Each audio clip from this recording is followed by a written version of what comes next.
लोकभवन मुंबई येथे झालेल्या एका छोटेखानी शपथविधी सोहळ्यात राज्यपाल जिष्णुदेव वर्मा यांनी न्यायमूर्ती सुनील शुक्रे यांना पदाची शपथ दिली। न्यायमूर्ती शुक्रे यांची नियुक्ती 2023च्या नव्या महाराष्ट्र लोकायुक्त कायद्यानुसार करण्यात आली असून ही नियुक्ती 5 वर्षांसाठी किंवा ते वयाची 70 वर्ष पूर्ण करेपर्यंत यापैकी जे अगोदर असेल त्या दिवशीपर्यंत असेल।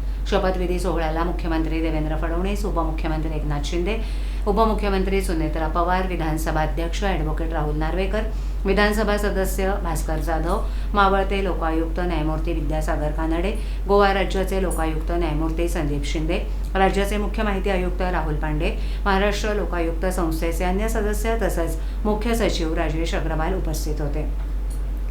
सुरुवातीला राज्यपालांचे सचिव डॉक्टर प्रशांत नारनवरे यांनी न्यायमूर्ती सुनील शुक्रे यांच्या नियुक्तीची अधिसूचना वाचली। शपथविधी सोहळ्याची सुरुवात वंदे मातरम, राष्ट्रगीत आणि राज्यगीतानं झाली, तर समारोप वंदे मातरम आणि राष्ट्रगीतानं झाला।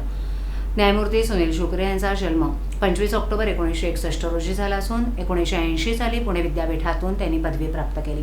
त्यानंतर अमरावती येथील डॉक्टर पंजाबराव देशमुख विधी महाविद्यालयातून LLB पूर्ण आणि नागपूर विद्यापीठातून घटनात्मक कायद्यात LLM पदवी मिळवली।